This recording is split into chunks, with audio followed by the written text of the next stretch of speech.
having the times of their lives, like you know, where we hanging out and what we doing, we can't really disclose. You're a dad now. Would you ever send your kid to Puffy camp?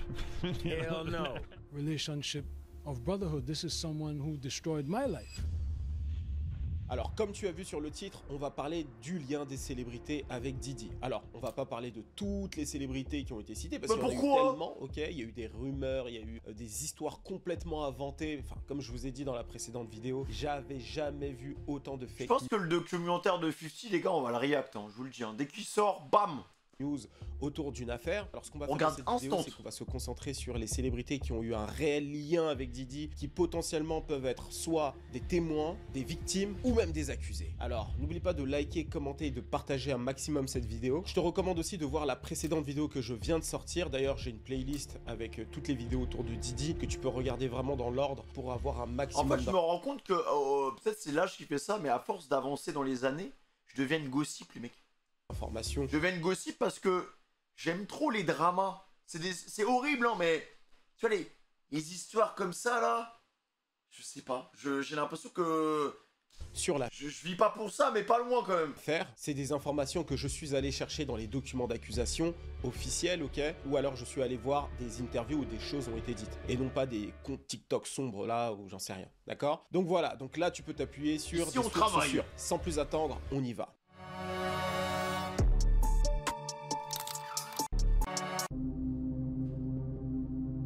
Alors d'abord on va commencer avec Meek Mill. D'ailleurs j'ai fait une vidéo sur le sujet de Meek Mill, mais j'y reviens. En plus la plupart des gens qui vont passer dans cette vidéo, vous savez que je les connais même pas. Hein. Un petit peu ici parce qu'il y a du nouveau. Alors comme tu le sais probablement, la rumeur court que Meek Mill aurait donné ses fesses à Didi. Et pour ça les gens se basent sur un audio sombre qui circule sur les réseaux. Alors comme de nombreuses rumeurs qui ont été diffusées autour de cette affaire, ça a été débunké, mais en général les gens ne voient pas le debunk parce que c'est pas aussi spectaculaire, aussi incroyable, les gens ne veulent pas forcément y croire. Mais ça a été débunké depuis longtemps, ce n'est pas Meek Mill. Et pour vous dire, à un moment donné, j'ai même commencé à croire que c'était lui, moi-même. Donc je peux comprendre que les gens finissent par y croire. Pour ceux qui n'ont pas écouté l'audio, bah n'allez pas l'écouter. Alors si tu as vu ma précédente vidéo... c'est vraiment des bœufs qui s'envoient. Voilà. C'est des hurlements, je savais même pas que c'était possible de... Même dans un film pour adultes, ça crie pas comme ça. Sorti, j'ai parlé de beaucoup d'appareils électroniques qui ont été retrouvés chez Didi. Donc entre les téléphones, les caméras... Retrouver juste un audio, sachant que l'audio c'est le truc qui est le plus facile à trafiquer, ça me paraît assez suspect. Enfin bref. Et aussi dans une précédente vidéo, je t'ai parlé du document d'accusation de Lil Rod, Rodney Jones, c'est ma deuxième vidéo. Et dans cette vidéo-là, j'ai parlé donc du document d'accusation de Rodney Jones, et dans celui-ci, Meek Mill a été cité. Alors pas explicitement, d'accord, mais il a été cité comme étant le rappeur de Philadelphie qui est sorti avec Nicki Minaj. Et dans ce document d'accusation-là, il est dit qu'il aurait couché avec Didi. Alors disclaimer, je ne dis pas que c'est impossible, je dis juste que on n'a pas d'éléments probants. Bon, il a aussi dit qu'il prend de la drogue, etc., etc. Et à tout ça, ces trucs-là, c'est compliqué de les prouver, hein. Meek Mill a répondu sur X en disant « Je viens de Philly, je ne prends pas de la C ni de la molly bizarre là. Personne n'aurait même osé me proposer ça parce que je suis trop respecté. Aucun homme ou je sais pas qui n'oserait jamais m'approcher avec une activité gay. » Les Américains disent « gay activities ». C'est trop drôle. Et d'ailleurs, pourquoi tous les règlements de compte se font obligatoirement sur Twitter ou X, les gars? J'ai jamais compris ça. Pourquoi, dès qu'il y a un drama, un dossier qui sort, il n'y a que X. Il n'y a que X. Ouais, mais OMG, regarde, Mbappé, elle est en Suisse, en Suède, terrifiant. Je suis tombé sur un compte la dernière fois qui parlait de Mbappé. Il a dit, ouais, les gars, un compte anonyme, 0 abonné, hein, rien, pas de PP, rien, un pseudo bizarre. Il dit, ouais, les mecs, je suis incognito, mais en fait, j'ai enquêté sur l'affaire Mbappé. Et le mec, j'ai lu tout son site, il a réussi à me choper, hein. J'ai lu tout son site, ouais, en fait, Mbappé, s'il va en Suède, justement, c'est que, en fait, il y a un de ses anciens collègues du PSG qui a organisé une soirée là-bas, parce que, apparemment, il y a pas mal de filles et tout, et il semblerait qu'il y ait une des filles qui... J'étais en mode, mais what? Et dans les commentaires, c'était en mode, mais mec, oh, il a totalement raison, je suis sûr que c'est vrai. Expression, je sais pas. Sinon, j'aurais retourné tout l'endroit. Je me suis ça, réveillé en voyant ça sur tous les blogs, comme s'il savait que j'arrive. Lol. Même si pour l'instant il n'est pas inquiété, sa réputation reste entachée. De ce fait, Meek Mill veut aller au fond de cette affaire et comprendre comment son nom s'est retrouvé au milieu de tout ça. Et il est allé très loin pour ça. Sur Twitter ou X, il a proposé 100 000 $ à une équipe de détectives pour enquêter et retrouver comment son nom s'est retrouvé dans le dossier d'accusation de Rodney Jones. S'il retrouve les coupables, il va sûrement les attaquer pour diffamation et atteinte à l'honneur, tu vois, ce genre de choses-là. Donc j'ai hâte de voir ce que ça va donner. Et vous êtes nombreux à me dire que cette histoire, c'est vraiment une série. Ça pourrait être sur Netflix. Et ça tombe bien puisque NordVPN sponsorise cette vidéo. Il y a même, tu peux même clairement faire un film, hein, en fait. Hein. Un film en plusieurs parties. Hein. A accès donc à ce contenu-là, la concurrence par exemple, en prenant pour les amusants, c'est satisfait ou remboursé. Vous pouvez regarder la Ligue 1. Ouais, j'attends le OP. C'est pas beau. La description est sur le premier commentaire et moi je reprends la vidéo. Alors là où Meek Mill a été fort, c'est qu'il a été proactif et il a fait en sorte d'attaquer le problème à la racine en engageant lui-même une équipe de détectives. Comme ça, il se met dans une position où il est tellement sûr de lui que les gens ne vont pas douter de sa bonne foi en quelque sorte. Donc ça a été assez smart et je pense que dans quelques temps, on aura probablement des résultats. Alors ça c'est s'il le fait vraiment et si c'est juste une opération de communication, je pense que c'est une erreur. Et dans tous les cas, je ne pense pas qu'il y ait eu quelque chose entre lui et Diddy, d'accord, ça a plus entaché sa réputation de rappeur street un peu, mais en dehors de ça, je ne pense pas que ce soit vrai. Alors là, je vous donne mon avis. Hein. Du moins, on n'a pas eu d'éléments assez concrets à ce niveau-là pour affirmer que Meek Mill et Diddy auraient fait des choses ensemble. Après, est-ce que les deux ont participé à des... Je pense que c'est probablement arrivé, et c'est probablement là où ça risque d'être chaud pour lui. Si dans l'un de ces f***offs, il y a eu potentiellement des gens qui étaient non consentants, c'est là où il peut y avoir un souci pour Meek Mill. Mais en dehors de ça, Meek Mill gay, je ne pense pas. Mais Meek Mill inquiété potentiellement par cette affaire, je pense qu'il faut qu'on le suive de près. Aïe aïe aïe aïe aïe. Aïe aïe aïe aïe aïe les gars. El demonio. Oh cher mon pote. Mais vraiment on pourrait faire un animé les mecs hein. On pourrait faire un animé hein. Il a pris il a pris tellement cher Usher. Il a pris cher mais en même temps il a vendu l'âme de Bieber aussi hein.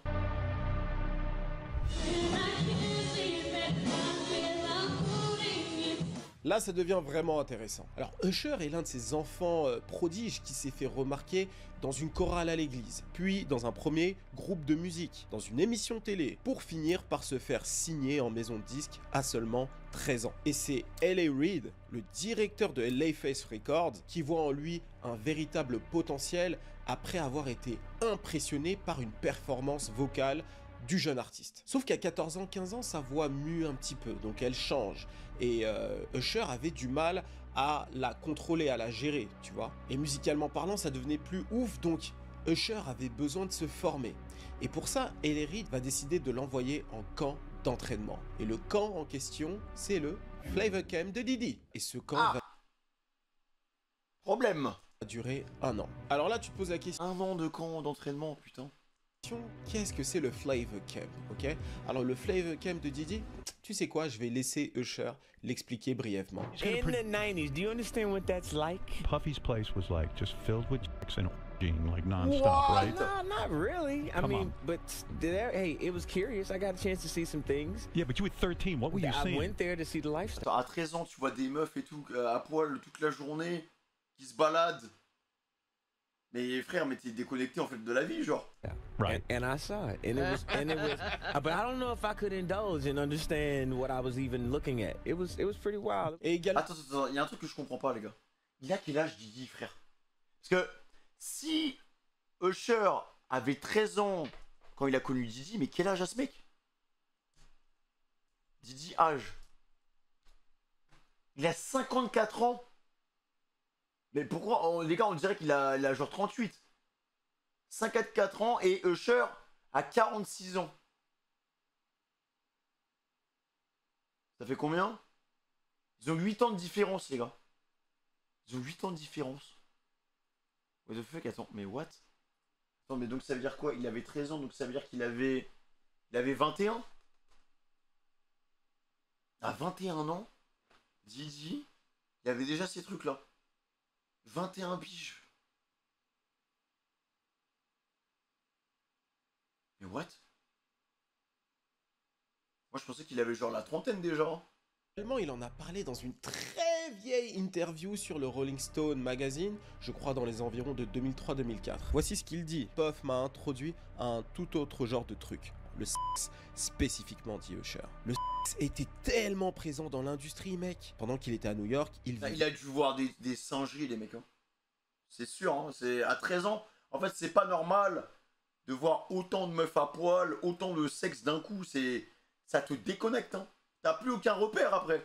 Chez Puffy, à Scarsdale, il y avait toujours des filles dans le coin. Tu ouvrais la porte, tu voyais quelqu'un en train de le faire, ou plusieurs personnes dans une pièce en train d'avoir une orgie. Tu ne savais jamais ce qui allait se passer. Usher a aussi expérimenté avec des femmes, mais il dit qu'il n'a réellement consommé le sexe qu'à 19 ans. Ouais, non. Non. Ah, c'est difficile d'y croire, ça. À 13 ans, t'es en pleine mutation. Il y a des meufs de partout. Ah, je suis pas sûr. Hein. Après, c'est vraiment pas normal qu'il soit aussitôt mis dans ce banc, genre. Je suis pas sûr de te croire là, frérot. Mais bon, c'est dans cette même période que des gens bloc avec des portes, c'est ça. Usher se serait fait violer par Diddy dans cette même période. Donc dans la période où il sera adolescent, 14-15 ans là. Usher, lui, n'a jamais rien mentionné à ce sujet. D'ailleurs, il a toujours dit que du bien sur Diddy. Donc Usher le qualifie comme étant son mentor et que sans lui, il n'aurait jamais réussi à avoir une carrière comme celle qu'il a actuellement. Ouais, il a offert une carrière, mais à quel prix, les gars? C'est pour ça que dans certains sons de Bieber, il dit ouais, on a dû donner son âme au diable, mais à quel prix, quoi? Man helped me understand life. He helped me understand what it was to be an artist. He helped me understand what it was to be passionate about something. He helped me understand culture. He helped me understand business on a different level, because I'm seeing him go from his independence to then becoming Puff Daddy. You know what I'm saying? And I got a front row seat looking at that. Thank God that I had that experience. You know what I'm saying? And then you. And by the way, at New York's hottest moment. On obtiendra. Ah, tu vois, j'ai. En fait, d'un côté, je me dis, il a rencontré très tôt. Voilà. Donc, il lui a tout appris. Mais j'espère qu'il pense pas que tout ce qu'il a vécu, c'était normal. Je pense, parce que j'ai peur que le niveau... Parce qu'en fait, pour moi, il y a plusieurs choses. Soit il s'est rien passé, ce qui est possible. Soit Diddy, antagoniste, manipulation totale. Il est rentré dans son cerveau, il a fait des travaux, tu vois. Il a fait des travaux, et puis voilà. Soit il fait ça pour protéger sa carrière, ou soit il fait les deux dernières phrases en même temps que je vous ai exposées. Donc rien d'Usher lui-même, en tout cas pour l'instant. Par contre, là où on peut creuser, c'est du côté des personnes qui étaient présentes avec lui pendant cette période où il était au Flavor Camp. Et on a de la chance parce que parmi elles, il y a une personnalité qui donne beaucoup d'interviews, d'accord? Non, il ne s'agit pas de Jaguar Wright, ok? Jaguar Wright, c'est vraiment la personnalité qu'il ne faut surtout pas suivre. Elle fait trop de désinformation, elle raconte tout et n'importe quoi. Ne suivez pas Jaguar Wright, ok? Elle a compris qu'elle avait un véritable buzz autour de ses affaires complotistes et du coup, elle en joue à mort. Donc, elle donne 10 000 interviews en racontant toutes sortes de choses. J'y crois absolument pas. D'ailleurs, récemment, elle a ramené la fille de R. Kelly et Aaliyah. Enfin, franchement, les gars, non. Concentrez-vous sur des personnes qui ont plus ou moins un contact connu avec ces célébrités-là et qui parlent actuellement. Et vous verrez que le discours est complètement différent. Par exemple, là, le gars dont je vous parle, c'est l'ancien chef de la sécurité de Diddy, d'accord? Donc, c'est quelqu'un qui, certes, aujourd'hui, a le seum de Diddy, mais en parallèle de ça, il dit des choses très précises sur des événements passés, d'accord? Sur des moments avec Kim Porter, avec d'autres femmes, avec d'autres célébrités, des choses qui corroborent beaucoup avec ce qui a été dit ensuite dans des documents d'accusation, par exemple. Et ce gin deal en question, voici ce qu'il dit. Puff and Usher did have a situation, and that situation led Usher to the hospital. Now, I let Usher explain that to y'all. I let Usher tell that story. But how dare you say a man that groomed you, you gonna give him a pass? Bro, you know I know. Donc il... Ah ouais, hein. Ah ouais, les gars. Hein. Aïe, aïe, aïe, aïe, aïe, aïe, aïe. Non, la manipulation est présente, hein, je pense. Hein. De toute façon, pour moi, c'est simple. Diddy a fait des trucs avec... À mon humble avis, hein. Il a fait des choses avec Usher. Mais pourquoi Usher... Moi, c'est là où je lui en veux. Pourquoi Usher, les gars, a fait ça à Bieber, en fait? Parce qu'il savait ce qui allait se passer. Pourquoi avoir mis Bieber dans son engrenage? Tu vois, genre, il t'arrive des trucs qui ne sont pas du tout normaux. Enfin, c'est pas... Il y a rien de normal dans cette histoire, tu vois. Pourquoi faire vivre ce que t'as vécu à quelqu'un d'autre? La peur, vous pensez?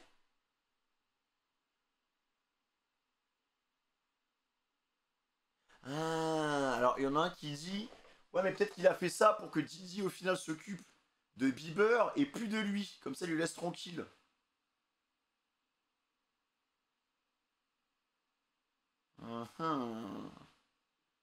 Bieber aussi, il savait pourquoi il signait. Bieber, il signait parce qu'on lui avait vendu du rêve, mais de base, c'était sa mère qui était à charge de Bieber. C'était sa mère.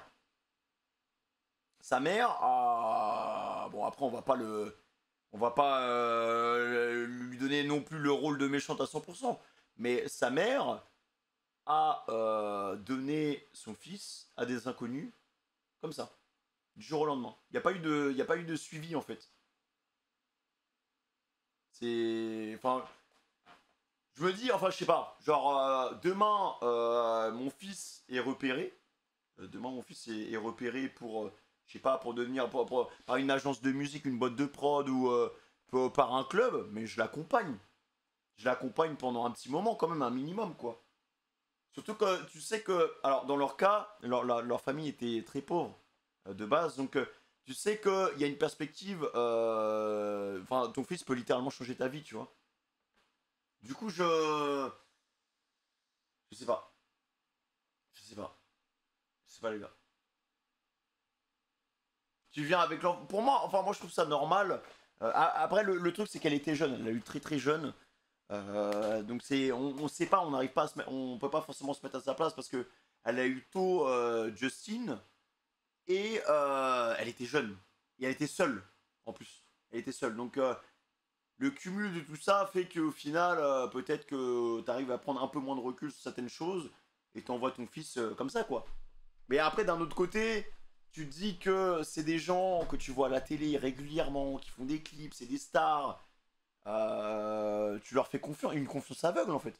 Le syndrome de mettre sur un piédestal quelqu'un en fait. Usher P. Diddy avait une syndrome situation. de la célébrité, les gars. Quand les Américains disent ça, ça peut vouloir dire beaucoup de choses, entre autres une relation. Et ce qu'il explique là dans cet extrait, c'est que Usher aurait eu une situation avec Diddy qui l'aurait emmené à l'hôpital. Donc moi j'aimerais bien savoir ce que c'est. Ça peut être effectivement lié à un V, ça peut être la consommation de drogue, ça c'est très probable d'ailleurs, parce que ça devait circuler comme jamais à cette époque-là. Ouais, parce qu'il clairement. faut savoir qu'on n'était pas dans la même époque, hein. Tout n'était pas politiquement correct comme aujourd'hui. À l'époque, il y avait tout et n'importe quoi, d'accord? Donc, il est fort probable que Usher ait consommé de la drogue à son insu. C'est probable, ça c'est d'ailleurs ma théorie, où il a pu se passer pire. Et ça, on le saura peut-être ou peut-être jamais d'ailleurs. Alors pourquoi je dis peut-être jamais? Parce que Usher semble beaucoup protéger Diddy. Et d'ailleurs, récemment, il y a quelques semaines de ça, il y a eu une grosse suppression de tweets sur le compte d'Usher. Et beaucoup de gens, ici et là, ont dit que potentiellement,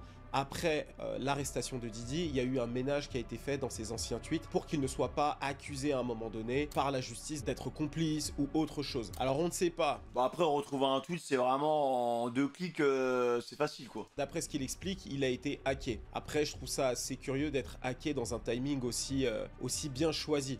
Ok bon, on verra. Revenons sur cet extrait de Gene Deal. Gene Deal dit aussi que Diddy l'aurait groomed à cette époque-là. Donc il aurait fait en sorte d'emmener Usher, entre guillemets, à être ouvert sexuellement, très jeune, à beaucoup de choses. Et depuis plusieurs années... Mais on n'était pas là pour la musique de base, on n'était pas là pour développer son business. La rumeur court que Usher serait gay ou bi. Et ce que Gene Deal sous-entend ici, c'est que Diddy l'aurait préparé, encouragé, conduit à avoir des pratiques sexuelles aussi bien avec des hommes qu'avec des femmes. Ouais, cette vidéo est très sombre, je sais. Et justement, il y a eu beaucoup de rumeurs depuis plusieurs années autour de relations sexuelles que Usher aurait eues avec des hommes. Par exemple, il y a eu cette histoire que Wendy Williams a racontée dans son show, comme quoi Usher aurait donné l'herpès à un mec. According to a man, Usher, he's saying that Usher gave him herpes. Aussi, il a été nommé dans le document d'accusation de Rodney Jones. Monsieur Combs informe Monsieur Jones qu'il a eu des relations sexuelles avec un rappeur, un chanteur d'R&B. Quand tu regardes la légende, le 6 en question, c'est un homme qui aurait performé au Super Bowl et qui a une résidence à Las Vegas qui cartonne. Et Usher a une résidence qui cartonne à Las Vegas. Je sais pas si ça continue actuellement, mais l'année dernière c'était le cas. Et il a performé au Super Bowl justement l'année dernière. Donc là évidemment on parle d'Usher. Et enfin, la mère de Keke Palmer. Keke Palmer, c'est une actrice qui cartonne aux US. Elle a notamment joué dans Nope. Et Keke Palmer avait fait la une des magazines People l'année dernière parce qu'elle était allée à l'un des shows de Usher en résidence à Las Vegas. Et là-bas, Usher avait dansé de manière très sensuelle avec elle, sachant qu'elle a un mari et un enfant. Et son mari a réagi à cette époque-là sur les réseaux sociaux, ce qui lui a valu un shitstorm. Attends, il a dit quoi? On vit dans un temps où un homme refuse que sa femme montre ses fesses pour plaire aux autres et on le traite de jaloux. C'est ma vision de la famille, j'ai des valeurs qui comptent, je lâche l'affaire. Mais frérot, mais t'as totalement raison. Pourquoi il s'est pris un... Pourquoi c'est... Je comprends pas. Il a totalement raison. Mais je suis totalement... Mais frérot, mais même j'applaudis, hein. Je vois ma femme dans une vidéo, elle est en train de danser caliente avec Usher. Ça dégage. Ça dégage, frère. À cette époque-là, sur les réseaux sociaux, ce qui lui a valu totalement raison, un shitstorm sur les réseaux, il s'est pris une sauce. Hein. Et à ça, la mère de Keke Palmer a répondu au mari de sa fille en disant « Mais t'es complètement débile ou quoi ? Usher et B, ils couchent avec des hommes, ils voulaient pas de ta femme, etc. »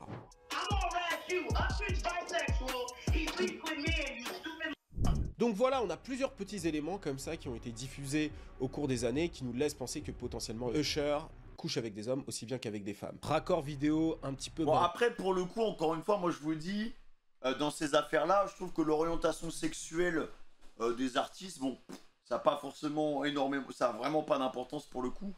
Mais, ouais, là, le truc qui est vraiment choquant, en tout cas dans le cas de Usher, c'est que à 13 ans... c'est pas normal qu'il soit mis dans un bain sexuel comme ça, quoi. En cas, hein, j'ai changé de t-shirt comme vous pouvez le voir. Il y a de fortes chances, les gars, qu'à 13 ans, il ait eu des relations sexuelles avec des adultes. Hein.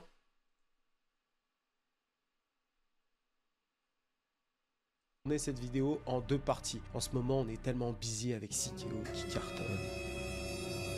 Alors, petite chose que je tiens à rajouter sur Usher. Et j'étais en train de faire mes recherches, tout ça, et je pensais avoir regardé à peu près toutes les vidéos de Gene Deal qui parlent de Usher. Et pourtant, il y a une vidéo qui m'a échappé, et elle est ultra importante parce qu'elle est en complément de ce que j'ai dit sur Usher et de potentiellement ce qui lui est arrivé dans les années 90 quand il est allé à l'hôpital. Là, ce que j'ai dit plus tôt. Eh bien, d'après Gene Deal, Usher se serait fait trouer les Ah oui. You know, Puff sent this little kid to the hospital. How he sent him to the hospital? Man, Nick was bleeding from the butt. Non, en fait, le truc, c'est que son témoignage est trop précis, les gars. And that's what was said. Alors, qu'est-ce que j'en pense ? Plusieurs choses. C'est pas impossible. Déjà parce qu'il n'était pas en position de force à ce moment-là. C'était un adolescent qui avait pas encore percé dans la musique. Donc il aurait pu être l'un de ses enfants qui est aussi là pour faire plaisir à un adulte. Quand je dis plaisir, attention, c'est avec de gros guillemets. Donc c'est possible que ce soit arrivé. Par contre, moi, la question que je me poserais, c'est pourquoi Gene Deal n'a pas réagi à ce moment-là ? Ok. Pourquoi il a continué à travailler avec Puff? Parce que ça serait arrivé entre 1993 et 1995, d'accord? Sachant qu'il a travaillé avec Puff encore pendant un beau moment, je crois jusqu'au début des années 2000, si je me trompe. Pour l'argent? Genre, ça devait être bien payé en vrai, hein, je pense. Pas, peut-être plus. Donc il était au courant de ça, parce qu'il était là à ce moment-là, et pourtant il a continué à travailler avec Diddy. Donc moi je trouve ça un peu bizarre qu'il ait continué à travailler avec Diddy. Et ce que je me dis très clairement, c'est que, étant donné qu'il a clairement une dent contre Diddy, parce que bon, en fait, Gene Deal, c'est quelqu'un qui fait énormément d'interviews où il parle exclusivement de Diddy, c'est que potentiellement il a un contentieux personnel avec Diddy, et en fait, il se sert des médias pour dire un maximum de choses négatives sur lui. Donc, il dit des choses vraies, parce qu'il a révélé pas mal de choses sur Kim Porter, sur comment Diddy traitait Kim Porter. Kim Porter, pour ceux qui ne savent pas, c'est sa première femme qui est décédée entre 2017 et 2019, je me rappelle. Et d'ailleurs, si je dis pas de bêtises, c'est elle, on ne sait pas trop comment elle est morte. Il y a un gars qui a voulu faire une autopsie sur elle, qui s'est fait tuer, et il y a un gars qui a voulu enquêter sur le gars qui devait enquêter sur la mort de sa femme, qui s'est fait tuer. Plus exactement, mais en même temps c'est quelqu'un qui en rajoute beaucoup parce qu'il a compris. C'est une dinguerie quand même ce truc. Il avait énormément de pouvoir grâce aux médias. Donc je pense qu'il doit dire des choses vraies, mais en même temps il doit en rajouter. Et aussi ce qu'il faut savoir, c'est qu'il y a eu un gros changement dans le modèle économique de beaucoup de médias américains. Et ça a été amorcé par Vlad TV. En fait, en quoi consiste ce changement? Eh bien, les chaînes YouTube, médias, sont prêtes maintenant à payer pour des interviews. Et parmi ces personnes qui sont régulièrement appelées pour des interviews rémunérées, il y a Jaguar Wright ou encore Gene Deal. Et c'est pas une mauvaise chose de payer les personnes qui vont être interviewées sur ta chaîne. Par contre, le problème, c'est que ces personnes-là sont incentivées à proposer à chaque fois de nouvelles informations croustillantes pour que ces interviews-là soient vues et qu'ils soient à nouveau contactés, sachant que Gene Deal doit se faire facilement 6 chiffres l'année grâce à ces interviews. Sauf que lui, son expérience avec Didi est limitée aux années 90, peut-être début des années 2000, donc il doit à chaque fois revenir avec des choses croustillantes, et c'est à mon avis ça qui a dû le motiver à dévoiler une rumeur sur Usher. Et dernière chose, il faut noter que Gene Deal prend énormément de précautions lorsqu'il nous révèle cette anecdote. Il dit bien qu'on lui a dit, il précise pas exactement qui, et il parle au conditionnel. Donc il fait bien en sorte de se protéger, et ça diffère complètement du premier extrait où il était beaucoup plus vindicatif sans avoir révélé exactement ce qu'il sait. Donc ça, c'est des choses quand même qui doivent nous mettre la puce à l'oreille. Donc moi, ce que je pense, c'est que... J'aimerais bien avoir un fruit du démon, les gars, qui s'appelle le fruit de la vérité. Et en fait, le monde n'a aucun secret pour moi. Ok, en termes de charge mentale, ça va me bousiller. Mais putain, ce serait bien d'avoir directement toute la vérité, en fait. C'est trop bien. Et là, juste, tu me donnes une photo. En fait, ça fonctionne comme ça, le pouvoir. Tu me donnes une photo. Là, je vois une photo de P. Diddy. Et je te dis tout. Je te dis tout. Alors, je regarde quelqu'un, je sais s'il ment ou pas. Je sais tout. Je sais toute sa vie, je sais tout. En fait. On peut pas me mentir, en fait. Et ce serait bien parce que ça accélérerait tellement de choses. Et d'un autre côté, je pense que ça me dégoûterait de la vie. Usher a eu des relations sexuelles lorsqu'il était adolescent chez Puff. On verra peut-être dans quelques années, peut-être que Usher révélera quelque chose, mais je ne pense pas. Usher est très loyal envers Diddy. Aïe aïe aïe aïe aïe. Mais en fait c'est crescendo sa vidéo là. Alors il y a eu tellement de choses, tellement de vidéos qui ont circulé sur Justin Bieber que j'étais obligé d'en parler ici et de décrypter tout ça. Alors j'ai fait beaucoup de recherches, j'ai regardé beaucoup de vidéos, celles qui ont circulé et qui ont fait le buzz, mais aussi plein d'autres. Qui sont sortis dans la même période pour avoir une meilleure idée de la relation entre Diddy et Justin Bieber. Tout d'abord, on va revenir sur les vidéos qui ont vraiment buzzé sur les réseaux sociaux et qu'on a besoin de décortiquer, parce qu'on a aussi besoin d'avoir plus de contexte. Tout d'abord, commençons par cette vidéo quand il avait à peine 15 ans. On est en 2009-2010, il vient de sortir le single Baby, il commence à être un petit peu big, et donc là, il est avec Diddy, il est sur le point de fêter ses 15 ans. Bizarrement, 13 ans, 15 ans, bon. But for the next 48 hours, he's with me. So, and we're gonna go full crazy. I'm taking this out tonight. What you wanna do? What you wanna do over the next 48 hours? 48 hours. Let's go. Let's just go get some girls. Let's go hang with some girls. A man after my heart. That's what I'm talking about. Alors il y a beaucoup de choses qui me sont venues en tête, d'accord? Alors première chose pour le troisième mois. Ce qu'on constate clairement, c'est que la vidéo a été postée sur le compte de Justin Bieber, d'accord? Alors ce qu'il faut savoir avec le R&B, et c'était le cas d'ailleurs aussi avec le rap, et c'est encore le cas un petit peu avec le rap, même si c'est encore un peu plus global, il est super important d'avoir une crédibilité auprès de la communauté noire américaine si tu veux pouvoir rester sur le long terme et être surtout crédible, d'accord? Et pour avoir cette crédibilité, on l'a vu dans les années, Robin Thicke a eu une femme noire, il a fait énormément de featuring avec des artistes hip-hop et R&B, que des gens très crédibles dans leur domaine, ce qui lui a donné beaucoup de crédibilité auprès de ce public-là et ce qui lui a permis ensuite d'avoir plusieurs hits. Justin Timberlake, c'est exactement le travail qui a été fait sur lui. Lui, il faisait que des feats avec Timbaland aussi, je crois. D'abord avec les NSYNC, très pop, très global, voilà. Et ensuite, lorsqu'il a été en solo, il s'est mis au R&B et tout de suite sur son premier album, ça a été Pharrell qui a produit son projet. Dans ses premiers clips, l'esthétique même qu'il représente, c'est je suis le white, le Babtou, ce que tu veux, qui traîne avec les Renois, qui est cool, qui comprend leur culture, mais t'as vu, je reste un blanc, donc automatiquement je vais avoir les blancs, mais en même temps moi je suis un mec cool, tu vois, parce que je traîne avec cette communauté-là. C'est exactement la stratégie qui a été mise en place avec lui, et ça aussi extrêmement bien marché. Déjà avec la communauté noire, hein, parce qu'aujourd'hui, lorsqu'on parle de Justin Timberlake, on n'a pas de mal à le comparer avec Usher. Et d'ailleurs, Justin Bieber, au début de sa carrière, il a dû faire le choix entre Usher ou Justin Timberlake. C'est pour... Ah bah ça va les gars. Hein. Oh, il était... Et pour le mercato, bon après c'est horrible parce qu'il lui arrivait des dingueries, mais je veux dire, genre tout le monde le voulait quoi. Pour te dire à quel point Timberlake a réussi son coup à se positionner comme étant une personnalité blanche certes, mais crédible dans le R&B. Et donc il a réussi à faire ça. Et en fait, si tu veux, sur les années qui ont suivi, ça a toujours été la recette. Donc le fait que Justin Bieber soit connecté tout de suite avec Diddy en 2009-2010, c'est clairement un choix stratégique de la part de son management. Scooter Braun, quelqu'un que j'apprécie beaucoup dans la vision business, dans ce qu'il a réussi à bâtir globalement. Et Scooter Braun, avant de lancer sa propre structure, était directeur marketing chez So Def. Donc il a vu Usher se faire, il a vu Ludacris percer, Lil Jon, tous ces gens-là, il les a... Tous ces mecs-là, ils sortent de là vu dans les années 2000. Donc le fait de le ramener à Diddy et de faire cette vidéo, clairement, je vais vous donner mon avis, hein, c'est une mise en scène, tout ce qu'il y a de plus banal. C'est Justin, tu viens avec Diddy, le roi de la fête, hein, parce qu'il n'y a pas si longtemps que ça, c'était encore le roi de la fête et il n'y avait rien de bizarre à traîner avec Diddy à ce moment-là, d'accord? Donc, il est avec Diddy, ils vont faire la fête pendant 48 heures, ça va être la folie. Je ne vous dis pas, bien sûr, ce qui va se passer. Il le dit à la caméra, les gars. Hein. Toutes les choses sales que Diddy fait, il ne le dit pas à la caméra. Donc, ça a été une mise en scène. Ok, on record, venez, ok, tu vas lui montrer la Lamborghini, et ensuite, Justin Bieber va te dire... Ça se voit que c'est surjoué, de toute façon.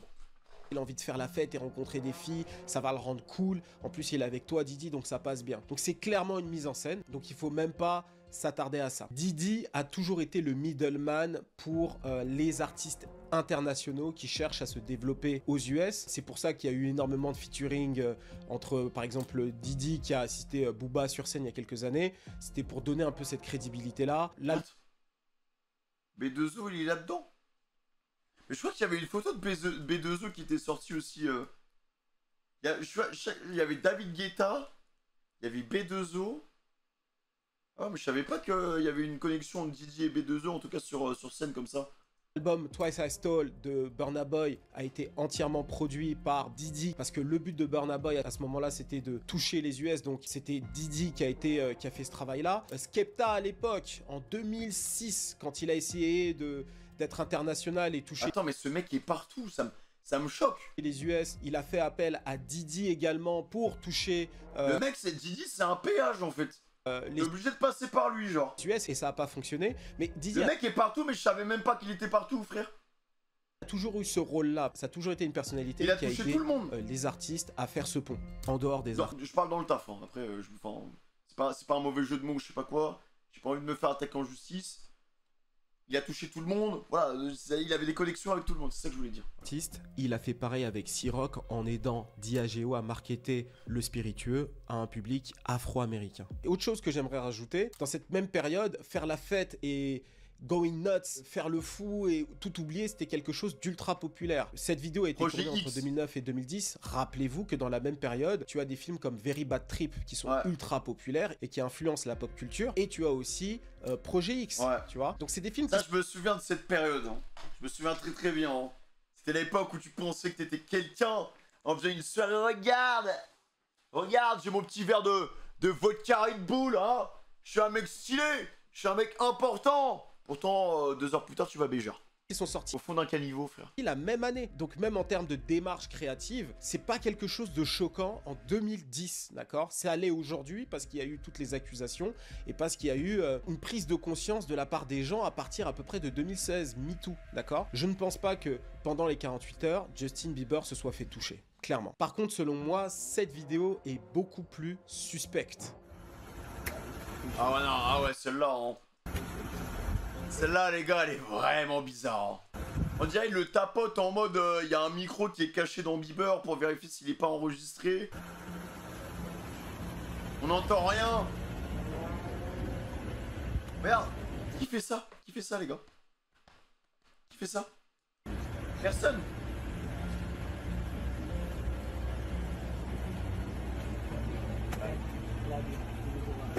Et j'ai remarqué un truc aussi, mais ça je ne comprends pas d'ailleurs pourquoi c'est pas analysé, mais toute la communication faciale, toute la communication en termes de regard, à chaque fois, en tout cas dans les vidéos qu'on voit, pourquoi il le regarde pas dans les yeux? Alors là, contrairement à la première, c'est moins sûr qu'il y ait une mise en scène. Même Là, si, tête vers faut se le dire qu'il y a une bas, petite mise en regard scène, vers le parce bas. que la caméra est en train de les filmer, on les voit s'approcher, se checker, la caméra les filme bien. Et là, par contre, on voit, et c'est ça qui est curieux, Didi qui tapote le torse de Justin Bieber, comme si il cherchait un micro. Potentiellement, il est en train de l'écouter, donc il est en train de le tapoter. Et ensuite, une fois qu'il a fini de le tapoter, il se rapproche de son oreille et il lui dit quelque chose. Très clairement, il n'avait pas besoin de le faire face à une caméra. Et c'est à partir du moment où il se check, tu vois, très cool, tout ça, Justin, il rentre dans sa voiture et Didi va de son côté. Pour moi, c'est une mise en scène beaucoup plus subtile, beaucoup plus stylée, parce que ils ont une relation intime, tu vois, ça fait plus de 10 ans qu'ils se connaissent, ils font la fête ensemble, tout ça. Donc la caméra les filme. Didi rentre dans son avion, c'est un truc qu'il fait souvent, avion privé en plus, tu connais. Justin Bieber rentre lui dans sa voiture teintée, frais, tu connais. Donc on est clairement sur une belle mise en scène. Moi, clairement, je vois ça comme une mise en scène. Si j'ai quelque chose important à dire, et surtout que je ne veux pas que les fédéraux m'entendent, je vais pas filmer ce passage. Donc cette vidéo-là, selon moi, elle est pas crédible. Et en plus, autre chose, au vu de la coiffure de Justin Bieber, c'était la période où il sortait encore à mort en soirée. C'était un gros fêtard, on le voyait prendre la drogue, il partait en sucette, et Didi n'était pas forcément là. Ouais, mais pourquoi il est tombé là-dedans, les gars? C'est pas, il est pas ici, il est pas tombé dedans tout seul, hein, Bieber, hein. Il est vraiment pas tombé dedans tout seul, je pense qu'on l'a un peu aidé, hein. Il était connu pour ses frasques, d'accord? Il avait vraiment pété un câble. Mais par contre, quand il pétait un câble, quand il était en pleine autodestruction, effectivement, Didi était là. C'est-à-dire qu'il faisait la fête avec Justin Bieber. Donc Justin Bieber prenait de la drogue, tu vas le voir d'ailleurs dans la vidéo que je vais te montrer. Donc tu sentais qu'il était défoncé, et Didi lui donne le Bombers Bad Boy for Life. Donc tu vois, il l'a signé, donc là, Justin Bieber, il est vraiment matrixé. Donc Justin Bieber, à ce moment-là, il est clairement complètement parti. Oh, he's bad boy now. En plus, je sens pas vraiment de crédibilité, tu sais, genre vraiment, on l'a pris parce que le gars a de la hype. Parce que ça marche bien, parce qu'il se vend bien. Et du coup, voilà, ouais, regarde, t'es un bad boy, tu prends de l'alcool, tu prends de la drogue. Bon, c'est pas... Je sais pas, quoi. Genre, je suis Bieber, moi je suis en mode... bah, putain, j'ai l'impression que les autres, ils se foutent un peu de ma gueule quand même, quoi. Je sais pas, vous la sentez, là? Vous sentez une once de crédibilité dans ces paroles-là? C'est en mode... ça fait vraiment l'agent qui est là en mode « Ah, mais mon joueur de foot, oh, il est trop fort, hein. On l'adore, hein, vraiment. » Tu sais, il fait genre, il suscite tes problèmes alors que pas du tout. Au final, il veut juste de la thune, quoi. Et il y a une autre chose qu'il faut vraiment garder en tête, c'est que dans cette période-là, Justin Bieber, c'est pas un petit artiste avec qui tu peux faire ce que tu veux avec lui. Au début de sa carrière, potentiellement. Comme je l'ai dit pour Usher, s'il lui arrivait quelque chose au moment où il avait voilà 15 ans et qu'il était au Flavor Camp, c'est largement possible. Personne sait qu'il va devenir Usher, donc les gens peuvent abuser de lui pendant son adolescence. Mais lorsqu'il devient Usher, c'est plus possible. Et Justin Bieber, en 2017, il a une machine énorme derrière lui, SB Project. Intéressez-vous à SB Project. C'est une grosse boîte dirigée par son manager. Par contre, Iko, il a vraiment des connaissances de malade, hein. Genre, le mec, il connaît tellement de choses. C'est vrai que c'est peut-être la deuxième fois qu'on fait une parenthèse sur lui. Mais wesh, sens que le gars, il se documente bien. Sens que le mec, il aime bien ça aussi, tu vois. Et le mec, il touche à tout, hein. Ce gars, en interview, bah, de toute façon, il a dit qu'il avait fait un podcast avec, comment il s'appelle, Balou, je crois. Et mais je me dis, le gars, tu lui parles d'un artiste, le gars, il peut te débiter des trucs pendant des heures, je pense. Hein. Scooter Braun, un homme extrêmement puissant qui a d'ailleurs racheté Quality Control, le label des Migos, et qui a fusionné avec une grosse compagnie coréenne pour créer Hybe. Dans SB Project, tu as aussi Ariana Grande par exemple, tu as eu Kanye West. Donc voilà, moi je m'y intéresse vraiment. Donc quand tu connais les gens qui sont derrière Justin Bieber, croyez-moi qu'en 2017, il peut pas se faire manipuler, touché et violé par un Didi, tu vois, un Didi vieillissant qui plus est. Donc ça, c'est vraiment quelque chose d'important à noter. Scooter Braun est beaucoup plus puissant dans le monde de la musique en 2017 qu'un Diddy. Parce qu'il a des hits, hein, et Diddy n'avait plus de hits à ce moment-là, il était sur autre chose, il était dans l'alcool, etc. Je dis pas qu'il est moins influent que Scooter Braun globalement, mais je dis juste dans le monde de la musique, Scooter Braun, en 2017, il n'y a pas photo, il est clairement devant Diddy. Important à préciser. Donc là, c'est très important de revoir la temporalité. On est en 2016 au moment où cette vidéo a été diffusée, et c'est à partir de 2017 que Justin Bieber s'est tourné vers la religion, qu'il est réellement devenu chrétien. C'est à partir de ce moment-là qu'on l'a vu énormément avec son pasteur. Donc on peut se dire que Justin Bieber a vécu une période très sombre pendant plusieurs années, d'ailleurs il l'a dit. Ensuite il s'est tourné vers la religion qui lui a donné beaucoup de confort. Donc 2017, à partir de là, il se calme. Donc maintenant qu'on a parlé de cette période-là, avançons un petit peu dans le temps et parlons aussi de cette vidéo qui a fait beaucoup de bruit. C'est Justin Bieber qui parle à Zenlo, qui est donc une personnalité importante de chez Apple Music, et il lui dit en gros qu'il a vécu une période très sombre dans le monde de la musique et qu'il a très envie de protéger Billie Eilish, que c'est un mauvais milieu, etc., etc. Did you feel protective of her? Yeah, I definitely feel protective of her. It was hard for me being that young and being in the industry and not knowing where to turn and everyone, you know, telling me they love me and, you know, just turn their back on you in a second. It's hard because I want her to know that, you know, she can count on me, but I just want to protect her, you know? I don't want her to, you know, go through anything I went through. I don't wish that upon anybody. So, yeah, she... Ah ouais, non, mec, tu sens vraiment qu'il est brisé, hein. Ah, la posture, le timbre de la voix, il est fatigué. Il se tient les deux bras comme ça, frère, pour essayer de se protéger. Là, il est pas bien, le ref, hein. needs me, I'm just a call away. Et donc cette interview... Et tu vois, là, il a la bonne réaction. En mode, ok, bah... Vas-y, je vais la protéger. Alors que Usher, il a pas eu ce truc-là, hein. A eu lieu en 2020. Donc en 2020, il dit ça. Donc les gens aujourd'hui se disent, ok... Il dit ça, donc il a sûrement raison. Donc le milieu du show business peut être très sombre. Et les gens donc ont fait le parallèle avec Diddy en disant ouais, ça doit sûrement être Diddy qui l'a violé, tout ça. Donc aujourd'hui il en parle avec beaucoup d'émotion, tout ça. Sauf que la même année, pendant le Covid, il a fait un live avec Diddy et voici ce qu'il a dit. I'm so honored to be on this call. You know, I respect you so much. I always have, always will. What you've done for this planet, who you are and what you do for your family is something to be commendable. And people look up to you all around the world. So I just want to say thank you for your encouragement to me. What you mean to the world is so special, but obviously to the black community and what you're doing right now, I just want to say raising awareness for the black community and what has happened. Ouais, mais chat, on est d'accord, ça fait pas vrai du tout. Ça ne fait pas vrai du tout, là. La vie, je sens que dans son timbre de voix, il parle avec la peur. Ça s'entend, les gars. Hein. On dirait limite un texte qui récite. Il n'y a rien de naturel. Écoutez le timbre de voix. For this planet, who you are and what you do for your family is something to be commendable. And people look up to you all around. Wesh, avec les deux boucles derrière qui sont là en mode ouais, Justin, t'es un bon, Justin, t'es chaud, genre. In the world, so I just want to say thank you for your encouragement to me. What you mean to the world is so special, but obviously to the black community and what you're doing. Là vraiment, vous savez, on dirait quoi? Après, je pense que je me trompe totalement, mais juste donne mon idée, tu vois. J'ai l'impression que Diddy, c'est le surveillant. Genre, il est en mode ouais, vas-y, dis ce que t'as à dire. Vas-y, on surveille, ouais. Vas-y, je t'écoute, ouais, c'est ça. Il lâche pas un mot, hein.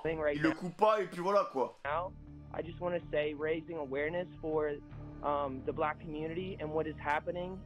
It's absolutely ridiculous and what you're doing is powerful and it needs to be said. So I thank you so much for doing that as well. Thank you. Hey Quincy. Yes, sir. Love you so much. Miss you, bro. I love you. Miss you. On my heart, man. We don't get up. I love you, bro. Love you guys. Love. All right, guys. Vas-y, tu sais quoi, je vais rien dire, on va juste le laisser analyser, les gars. Alors, comme vous pouvez le voir, il a l'air d'être en super terme avec Diddy. Il le remercie pour tout ce qu'il a fait, il dit qu'il l'aime, etc., etc. Donc, ils sont extrêmement proches à ce moment-là. Les gars, je fais pas ça pour défendre Puff, parce que vous allez voir ma conclusion, et j'en ai déjà parlé, je pense qu'il est coupable de plein de trucs. Je dis juste qu'il faut faire un travail de fond. C'est-à-dire qu'une vidéo TikTok d'1 minute, c'est pas suffisant. Moi, de mon côté, je suis tombé des vidéos, ça me fait rire, je suis tombé sur des vidéos de moi où je disais que j'étais un esclave sexuel. Et moi, je suis un tout petit niveau. Donc si à mon niveau, c'est possible d'arriver, à leur niveau... Attends, quoi? Wesh. Attends, mais les gens sont fous. Les gens pètent les plombs, genre. Comment ça, il y a des bouts qui se fait des vidéos comme quoi c'est un esclave sexuel? Ça n'a aucun sens. Ça n'a aucun sens. Avec... C'est comme s'il y avait des vidéos de moi, les gars, où, je sais pas, moi... Ouais, Philippe Mars, ouais, c'est un agresseur. Tout le contenu... Il demande de l'argent à tous ses abonnés. Non, alors déjà, je demande pas de l'argent. Enfin bref, j'ai pas d'exemple en tête, mais... Sur les réseaux, avec toutes les rumeurs, avec tout l'argent et avec toute la puissance qu'ils ont, vous imaginez bien que c'est facile de retourner des histoires pour faire plein de vues sur YouTube ou les réseaux. Et clairement, je vous le dis, hein, c'est beaucoup plus simple pour moi d'aller dans le sens de la théorie, des théories du complot. Mais en fait, je serais pas honnête avec moi-même. Je dois vous dire ce qu'il en est et quelles sont mes recherches. Si la même année, un Justin Bieber passe 2 minutes à dire merci à Didi et que derrière, ils continuent à collaborer ensemble, je dois vous le dire. C'est important. Après, vous en faites ce que vous voulez. C'est important de le rappeler ici. Et donc, je vous parlais de collaboration. Effectivement, ils ont collaboré ensemble. Ensuite, sur le Love Album, j'en ai parlé dans ma vidéo 2 où j'ai décortiqué le document d'accusation de Rodney Jones. Donc, il a collaboré sur ce projet parce qu'il est proche de Didi. Voilà, c'est ça la vérité. C'est que les deux sont proches de base. Donc, c'était logique que Justin Bieber collabore avec lui sur un projet R&B de Didi. Et donc... Ouais, mais au final, c'est uniquement professionnel. Et c'est pour l'image.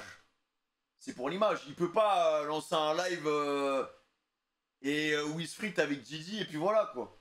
Ça va lui fermer plein de portes. Ça va le foutre dans la merde. Et puis basta, quoi. Et le business va moins fonctionner, je pense. Décortiquer tout ça, je ne pense pas que Didi est Justin Bieber. Vraiment, je ne pense pas. Je pense que c'est les gens qui se sont montés la tête. D'un côté, tu as le gros fêtard noir, puissant, grand, ce que tu veux. Et de l'autre côté, tu as le petit blondinet, mignonnet. Donc c'est parfait en fait pour raconter cette histoire-là. Mais dans les faits, il ne s'est rien passé, en tout cas selon moi, au vu des éléments que j'ai.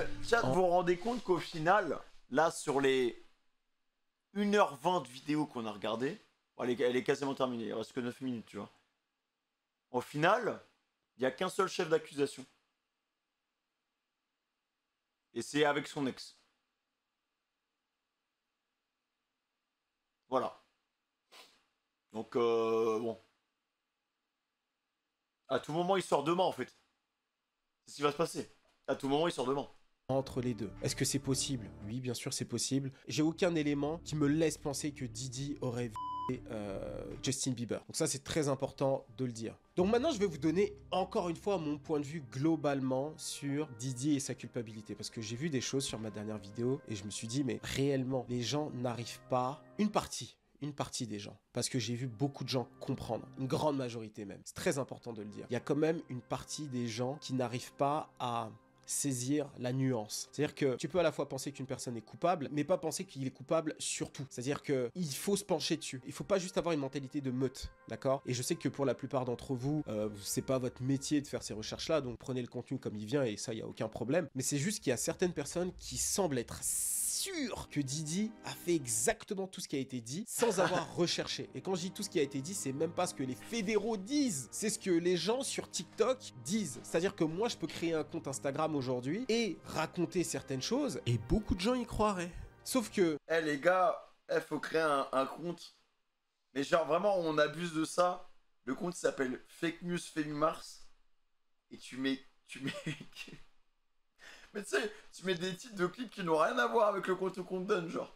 C'est mon devoir de vous dire que tout n'est pas vrai avec un minimum de recherche. Si j'étais juste là à vous crier que tout est vrai, juste pour des vues, ce serait éthiquement mal de le faire. Donc c'est important pour moi de peser le pour et le contre, de vous expliquer ce qu'il en est. Quand je vous ai parlé par exemple de Didi sur la dernière vidéo, effectivement, lorsque tu regardes le document d'accusation, moi je m'attendais à plus de choses. Il y a probablement plus de choses qui vont sortir. Je vous ai dit une chose aussi, c'est le début de tout, donc il va y avoir pas mal de choses qui vont sortir. Les vidéos, les témoins, c'est là où... Tu sais qu'il y a eu 6 nouvelles plaintes cette semaine. Ah ouais. Après, bon, je pense que le fait qu'il y ait des gens qui commencent à parler, ça attire d'autres personnes, ça les incite aussi à parler aussi, tu vois. Les choses vont se jouer, mais on sait pas ce que l'avenir va nous donner. Surtout, il y a pas mal de gens aussi qui parlent comme ça, qui ne connaissaient même pas Didi. J'ai vu les pépés, je me dis non, ils regardent pas, ils s'intéressent pas au hip-hop, c'est juste une affaire qui est globale. Et c'est des gens qui pensent juste que c'est un type comme ça qui manipulait plein de gens. Non, Didi, il y a une vraie histoire, c'est un pilier du hip-hop, et malheureusement, c'est quelqu'un qui a commis des choses pas correctes. Alors, je vais vous donner mon avis sur les agressions sexuelles et le monde des célébrités. Selon moi, là, ça n'engage que moi, d'accord ? Il n'y a pas d'analyse, enfin, s'il y a un peu de réflexion, mais selon moi, si tu es une célébrité, homme, femme, qui était célèbre dans les années 90 et avant, plus tu recules, plus il y avait des dingueries. Mais dans les années 90, et surtout les célébrités que je connais bien, 2000 jusqu'à 2016 à peu près, si tu as été célèbre dans cette période-là, pour moi, tu as forcément une agression sexuelle dans ton CV. Homme ou femme. Ah ouais, bah par contre là, il a lâché un gros tapine. Hein. Un énorme tapine, frère. Et bah, ok. Donc, bon, bah à l'époque, comme ça. Bah la tarte. La tarte à la crème qui explose sur la table, comme ça. Parce que quand tu es en position de pouvoir dans les années 90, il n'y a pas les réseaux sociaux, il n'y a pas cette conscience de la, comme ils disent les Américains, la... Parce que années 80-90, il y a qui? Il y a qui, les gars, de gars qui étaient hype? Michael Jackson. Il y avait quoi? Il y avait Eminem. Il y avait... Bah vous avez plus de connaissances que moi. Moi, j'écoute que de la techno, mais... Daft Punk, c'est années 90 aussi, je crois. Snoop Dogg, Tupac, Biggie. 50, ouais. 50 aussi. Enfin, imagine, il y a un dossier qui tombe sur les Daft Punk. Aïe, aïe, aïe, aïe. Madonna, ouais. Du viol. Quand tu peux écraser une personne qui n'a pas le même pouvoir que toi, Madonna. financier, le même réseau, sans que cette personne-là puisse te répondre derrière ou puisse te faire quelque chose, eh ben, je pense que la plupart des gens de cette stature-là en ont profité, d'accord? C'est pour ça, les gars, que maintenant, je n'écoute plus de musique, en fait. J'écoute que de la musique d'opening. Vous avez pas de... Il n'y a aucun problème avec ça, normalement. Enfin, j'espère. En tout cas, je pense que les Japonais, là-dessus, ils sont peut-être sérieux, donc... écouter des musiques de jeux vidéo ou des musiques d'animé, comme ça, il n'y a pas de... Okay. Ce que je veux dire par là, c'est qu'il y a beaucoup de choses qui étaient acceptées avant, qui ne le sont plus aujourd'hui, parce que les mœurs ont évolué, avec MeToo, etc. Ça ne veut pas dire que toutes les célébrités sont des agresseurs, mais en tout cas, je pense que la plupart d'entre elles ont commis au moins un acte d'agression sexuelle. C'est juste qu'avant, ce genre d'acte était toléré. Une grande partie de ce qu'on considère aujourd'hui comme étant des agressions S était balayée sous le tapis dans les années 90. C'est pour ça que c'est très compliqué de comparer les deux époques. Surtout qu'à l'époque, c'était pas spécialement bien vu d'être éthique. Donc tu pouvais faire les choses de cette manière-là. Et je dirais même autre chose. C'était très bien vu d'être un dur. Parce que, encore une fois, moi je suis suffisamment vieux pour m'en rappeler. Dans les années 2000, le fait que Didi soit un bad boy, c'était clairement son image de marque. Et c'est ce qui faisait qu'il était aimé. Et c'est d'ailleurs comme ça qu'il a eu sa télé-réalité sur MTV. C'est télé-réalité, hein, parce que je crois qu'il en a eu plusieurs, mais en tout cas il a eu plusieurs saisons de Making the Band. C'est parce qu'il avait ce côté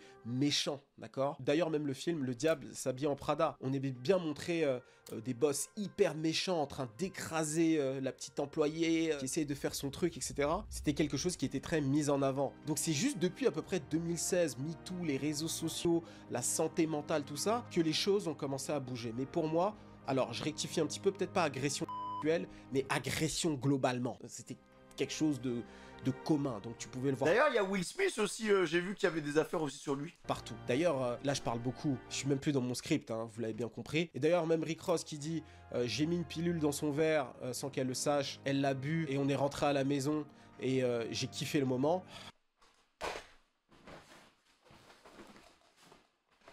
C'est passé au calme? C'est passé au calme? Frérot, voilà, c'était quoi, en 2013, 2012, par là? Là, on était... Attends, mais 2013-2012, c'était il n'y a pas si longtemps que ça, les gars. C'était il y a que 12 ans. Hein. Années 80-90, vas-y, on n'était pas nés. Mais 2012, c'était là, là. C'était là.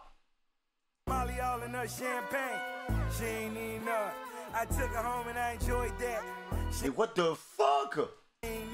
Donc c'est Et des gens se sont ambiancés, frère, se sont en mode oh putain, oh il dit les termes, hein. Oh Rick Roche l'adore, exceptionnel, hein. Putain, tous les soirs j'écoute ta musique. super récent, donc je pense que c'est des pratiques qui étaient normalisées, c'était quelque chose qui était commun, et je pense surtout qu'il y a énormément de victimes qui ne vont jamais porter plainte, qui sont passées à autre chose, je dis bien entre guillemets, mais c'est pour dire que c'est des gens qui veulent pas être vus, qui ont déjà un métier, qui ont peut-être des enfants, qui veulent pas avoir cette humiliation publique, ou révéler à leur famille ou à leur mari qu'il leur est arrivé quelque chose. Je pense effectivement qu'il y a aussi des victimes qui ont porté plainte, il n'y a pas de problème, mais ce que je veux dire c'est que le fantasme autour de Didi et d'autres célébrités, oui Didi a probablement eu des fêtes avec d'autres célébrités. Alors petite rectification par rapport à ma vidéo de la semaine dernière, c'est pas réservé aux riches, hein, les fêtes sexuelles, mais ce que je veux dire c'est quelque chose qui est dans l'inconscient plutôt réservé aux gens aisés. Mais voilà, il y a eu des fêtes sexuelles, il y a eu des agressions sexuelles, ça c'est sûr. Mais est-ce que Didi a couché avec Meek Mill? Non. Est-ce que Didi couché avec Usher? Je sais pas, mais en tout cas je pense que Usher a eu des rapports sexuels quand il était mineur, c'est mon avis encore une fois. Est-ce que Didi lui a trouvé fesses? Franchement j'ai du mal à y croire. Dites-moi ce que vous en pensez vous dans les commentaires, mais Usher est bi, moi je pense que c'est sûr. Et enfin, est-ce que Didi a couché avec Justin Bieber? Vraiment je pense pas. Vraiment, je ne pense pas. Et ensuite, Jay-Z dans tout ça. Alors, très honnêtement, j'ai du mal à voir le lien avec Didi, mais... Là, les gars, mais en fait, au point où on en est, mais va le défendre. Après, il a raison, hein, mais va le défendre. Arrive au tribunal le jour de son jugement, et soit l'avocat de Didi, frère. Que là, la limite, là, on dirait il a rien fait, frère. Creuser. Je vous promets que je vais creuser et je vais faire une vidéo sur le sujet. Je vais sortir une vidéo sur la théorie du complot autour de Jay-Z et je vais voir s'il y a des pistes, si ça nous mène quelque part. Mais j'ai l'impression, encore une fois, parce que j'ai commencé un petit peu à regarder, que pour l'instant, il n'y a absolument rien que nous, Français et même Américains, on connaît. D'accord? Il faut que ça sorte sur les réseaux comme c'est sorti avec Cassie. Avant Cassie, il n'y avait rien. D'accord? Il n'y avait pas de contenu, il n'y avait rien. C'est quand Cassie a parlé qu'on a commencé à essayer de chercher, voir des petits liens et tout. Et là, c'est pareil, on est en train de spéculer parce qu'on veut spéculer. Donc voilà mon avis. Donc n'oublie pas de liker. Putain, il a raison, hein. Putain, il a totalement raison. Il a totalement raison. Putain. Donc le monde n'est pas si méchant que ça. Tu sais, le mec, il se fait manipuler. Ah, la première vidéo, il est en mode ouais, oh, le monde est horrible. On n'est pas fait. On n'est pas prêt pour autant de méchanceté. Les gens sont méchants. Oh là là, les riches, ils sont horribles. On a fait un cours de philo pendant 20 minutes. La vidéo d'après, il retourne sa mère. Ah, mais en fait, le monde est sympa. Ah, le monde est cool, les gars. Hein. Ah, c'est trop bien. Hein. Hey, on fait une troisième vidéo. Ah, putain, ça pue la merde, en fait, la vie. C'est... Non, c'est... Pourquoi je regarde ça? En fait, on regarde ça parce qu'on veut savoir des choses, mais on ne saura rien. Et c'est pour ça qu'on regarde ça. Parce qu'on est des petites gossips. On est là en mode... Alors, c'est quoi la vraie vérité? Voilà quoi. C'est... On attend juste le doc de 50. Mais vous savez que même le doc de 50, il va faire 10 épisodes. À la fin, on n'aura rien appris. Je le sens, hein. 50 sera là. And Diddy has come back right here. Ça comme ça, on sera là en mode... Eh ben putain, les gars, on a perdu notre temps. Vraiment, je le sens. Hein. Il sera là avec ses gros muscles et ses tatouages. Voilà. On n'aura rien appris. Il n'y aura pas une seule fois où il va dire les termes. Je le sens. Je le sens. Parce que c'est des Américains, les gars. Et ils aiment l'overreact, en fait. Sur leur... il y a un truc à apprendre. Ouais, je vais te dire les termes. Regardez mon documentaire. Je vais dire la vérité, la vraie vérité. Et ce qu'il va dire dans le documentaire, ça se trouve, c'est même pas des vraies preuves, hein. Ça se trouve, c'est juste lui qui va dire, en fait, Gigi, à un moment, il y a un soir, il était complètement sous farine, et il a sauté sur Bieber. Oh, il a... Oh. Et moi, j'étais là dans le coin, j'étais caché dans l'armoire, et... On sait pas, hein. On sait pas, les gars. Commentez, partagez, va nous suivre sur Instagram, le compte Instagram d'Iconic est de retour les gars, je vais vous faire une vidéo où je vais tout vous expliquer, hyper compliqué. Il a quand même passé 10 ans à le faire. Merci aux gens qui ont pris la peine d'aller nous suivre sur les autres réseaux sociaux, Instagram, Mon compte privé IamChris.k, d'ailleurs, continuez à aller me suivre là-bas parce que je fais. Non, mais il est chaud, les gars, il court. De toute façon, le truc, c'est que maintenant, de toute façon, je suis dans un engrenage de fou. Là, j'ai fait l'erreur de m'intéresser à cette histoire. J'ai fait l'erreur de tomber là-dedans alors que je n'écoute pas de rap.